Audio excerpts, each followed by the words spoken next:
Stealthy and under the cover of darkness, members of Delta Force move forward with confidence, combining physical prowess with deep tactical training. Their agility allows them to move through hostile terrain undetected, while their lethal precision ensures that every move is calculated to neutralize the enemy quickly. Today we will look at a legendary rescue mission carried out by the United States Army's Delta Force in Iraq. On a night that seemed destined for disaster, at least 30 members of this elite unit launched an assault on a prison complex controlled by ISIS, with one goal in mind: to free the prisoners who were condemned to a brutal fate. In this installment of Military Force, we invite you to experience minute by minute one of the most difficult and extreme missions that the American forces had to carry out in Iraqi territory. Hold on to your seat and prepare for combat against the feared militias of the Islamic State. Let's begin.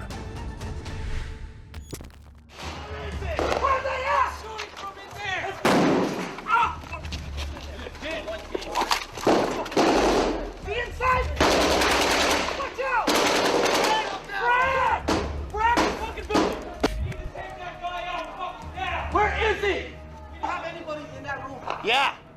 That's all he made. Be inside! Watch out! The images you are seeing are part of a mission carried out by the Delta Force against ISIS terrorist groups. This elite force of the U.S. Army, formed on November 21, 1977, specializes in the most risky and complex missions, from hostage rescues to anti-terrorist operations. Known for their extreme training and superhuman abilities, members of the Delta Force are trained in advanced combat techniques, infiltration tactics, and deactivation of explosives, among others. If you follow the news about the war against the Islamic State, you may remember an operation in October 2015 aimed at liberating a prison in Hawija, a city in the province of Kirkuk. There, the United States does not usually deploy ground troops in a combat role, but rather focuses on assistance, training local forces, and bombings in Syria and Iraq. However, due to the difficulty of this operation, the participation of special forces was called in particular to a branch of the American Army that is as secretive in its composition as it is internationally recognized by name. We are talking about the Delta Force. In the operation that we will learn about today, 2 of its members became heroes. So let's travel back to that fateful 22nd October 2015. The U.S. intelligence services receive information about 70 prisoners, most of them Iraqi policemen and soldiers, who are about to be executed in a prison in the province of Kirkuk, Iraq. A trench has even been dug to bury them. Sounds grim, right? The operation is planned and executed quickly. There is no time to lose. With each passing minute, the lives of the hostages are at greater risk.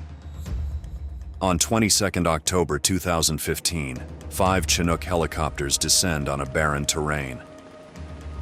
On board are 30 members of the elite Delta Force of the United States and Kurdish forces, prepared for a critical mission. The 70 hostages are being held in a prison in the town of Hawija, which is controlled by Islamic State extremists. Previous attempts by Iraqi and Kurdish forces to retake control of the facility have so far failed. The main objective of the mission is 2 buildings used by the extremists as headquarters, where the prisoners are chained to the walls. U.S. ground forces are being supported by air to prevent the terrorists from receiving reinforcements. The Delta Force is leading the operation, along with the Peshmerga, the Kurdish forces allied to the Americans. The helicopters land in a deserted area about 500 meters from the complex. The assault team descends quickly, with the aim of maintaining the element of surprise. Thomas Paine, by this time already an experienced Delta Force sniper, leads his team into the complex with a cool head, knowing that this is a day where anything can happen. The Kurds arrive at the site first and attempt to breach the compound with the help of explosives. Unfortunately, they are unsuccessful. The fighting begins almost immediately. The Delta Force team approaches the compound and scales the fortified walls. Using specialized tools and advanced infiltration techniques, they manage to overcome the enemy defenses. The assault begins, and the resistance of the ISIS militants soon becomes fierce. See him? No, no! Yeah.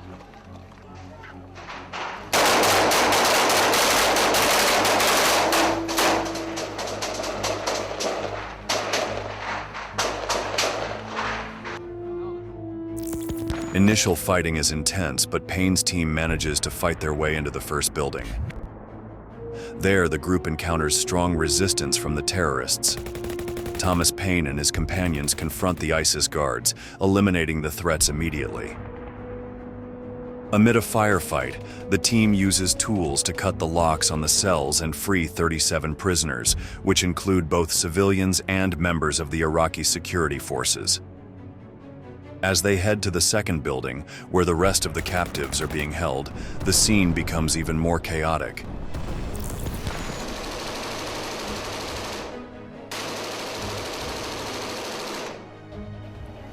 We thought everything was clear. We had guys up on the roof, and went over there to go get them. The fighting escalates and a fire begins to spread rapidly in the building. The Kurdish commandos, who were meant to do most of the combat work, are being overwhelmed by the situation. Radio reports urgently request assistance. Sniper Payne and his team are mobilized to provide support. In the second building, the situation seems completely out of control. This is basically a sprint to the other building about 30 yards away. The building's on fire, it's hot, it's hard to breathe. We're coughing up, kind of almost black, kind of soot. This leads to a tragic situation for the Americans. Sergeant Major Joshua Wheeler rushes into the area of the firefight to help the hostages. In the midst of the fighting, he is seriously wounded and dies a few minutes later. Wheeler was 39 years old, had 20 years of service and 14 deployments in Iraq and Afghanistan. And Master Sergeant Josh Wheeler put the hostages' lives above our own. With his sudden death, Joshua Wheeler becomes the first fatal combat casualty for the United States during the campaign against ISIS. Later, the then U.S. Secretary of Defense Ash Carter claims that Wheeler died intervening in a firefight to help Kurdish troops, although he insists that the Americans were only there as support forces. However, the reality on the ground often differs from official statements. There is no time for tears. There are still many hostages to rescue in the second building, which is engulfed in flames. Thomas Payne, along with his team, is dedicated to continuing the mission, knowing that the chances of dying like his comrade Wheeler are very high. Visibility is extremely low. Payne and other soldiers quickly climb to the roof of the building with the help of a ladder. From there, they respond to enemy fire with gunfire and grenades. But the insurgent resistance is increasingly fierce. And when we're on the roof, the enemy's right below us. The smoke and the kind of repelled us from maneuvering down. And that's when they're yelling at us and we're yelling at them, and we're employing small arms and hand grenades on the enemy combatants below, and that's when you hear suicide bombers initiating their suicide vests right below us, shaking the rooftop. The thunderous explosion causes a partial collapse of the building, thus increasing the danger. Amidst the chaos, Payne and a Kurdish soldier make their way into the burning building. They are shot at from a back room. Despite intense enemy fire and dangerous conditions, Payne manages to open one of the cells. Can you imagine for a second what it must have been like for the poor men locked inside to see this American soldier? Well, you don't have to imagine anymore, because Thomas Payne tells us in his own words. Cut the locks on the prison doors and open the cell, and about 25 hostages in one cell and probably 11 in the other. And you see their faces light up, and they're being liberated. And some are crying, some are excited. And while this is going on, there's still an intense firefight going on in another building.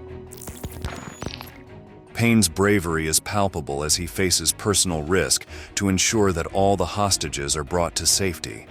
With the captives now freed, the Delta Force team coordinates the evacuation plan for the site. But this too will not be easy. We're getting shot at, it's on fire, and we have hostages inside. There's a mandatory evacuation call. The American soldiers and the hostages move quickly through a room that is almost completely dark. At one end, they can see in the darkness the terrifying black flag of ISIS hanging on a wall. This slows them down only for a moment, but they continue forward because it is essential that they escape from this place as soon as possible.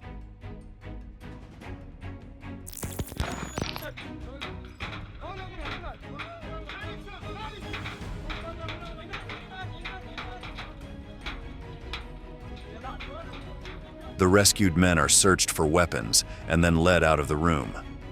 The American soldiers do not want any surprises. Sniper Thomas Payne oversees the entire process, making sure that every prisoner and every member of the Delta team is safe. Some are crying, some are happy.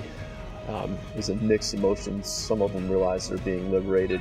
How many hostages did you and the team manage to get out of these two buildings? In the first building, I believe it was 37, and the other building, it was 38 hostages. The building that was on fire, that was collapsing. The more than 70 prisoners manage to get through the gunfire and emerge unscathed. After ensuring that he leaves no one behind, Payne is the last to leave the compound.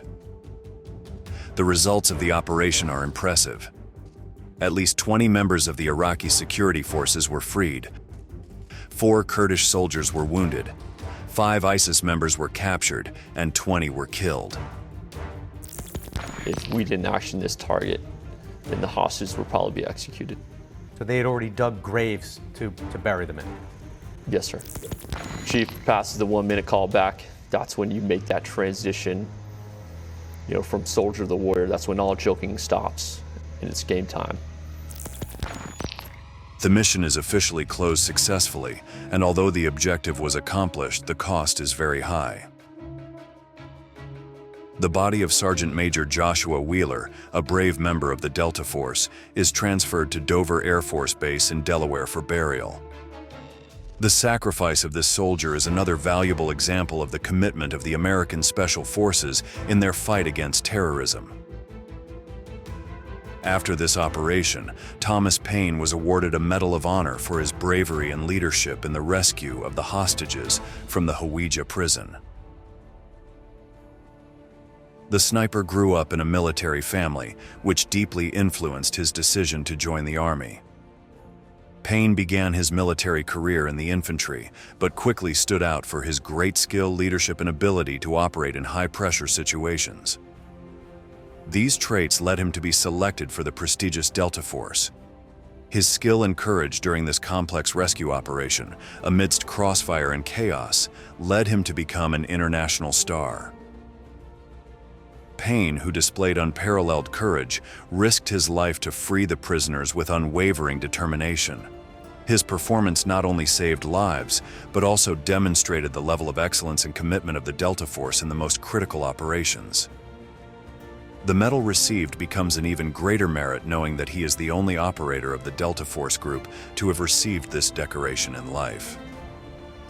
As we have seen, in the mission, Payne risked his physical integrity to free multiple captive men, facing intense enemy fire and overcoming extreme conditions, but he could never have done it alone. My teammates, the heroes of the Hawija hostage rescue's actions, are the epitome of selfless service. Their legacy, along with the legacy of the 9/11 generation, will live on with this Medal of Honor. And the spirit of the Medal of Honor lives inside every great American. With this success, U.S. military leaders increased the pressure on ISIS to drive its militants back to western Iraq near the Syrian border. The The US-led coalition thus sought to regain the initiative against the radical Islamists who controlled a large territory in the Middle East, while Russia stepped up its involvement in the crisis to support its Syrian ally. What is certain is that without the immediate and decisive intervention of Wheeler, Payne, and their brave companions, the mission would have failed miserably. Raid on October 22, 2015, highlights our country's undying commitment to life, liberty, and the pursuit of happiness. This mission marked a defining moment in the U.S. campaign against the Islamic State. Delta Force and Kurdish Peshmergas faced daunting challenges, from an intense firefight to a fire at the compound, but their determination and skills enabled them to achieve their objectives. With the release of 70 hostages, the joint work of the American and Kurdish teams looks like a promising partnership for the future of the fight against terrorism. As the video of the operation spread and more details became known, it is clear that the courage and professionalism of the commandos involved have left an indelible mark on the fight against ISIS. Let's go! Move, move, move, move, move! Although the war continues and challenges persist, the success of this operation provides a ray of hope and strong proof of the effectiveness and commitment of the Special Forces in defending global security. After learning all the details of this impactful mission, it is time to say goodbye. Thank you very much for joining us. We look forward to meeting you again in our next military force video.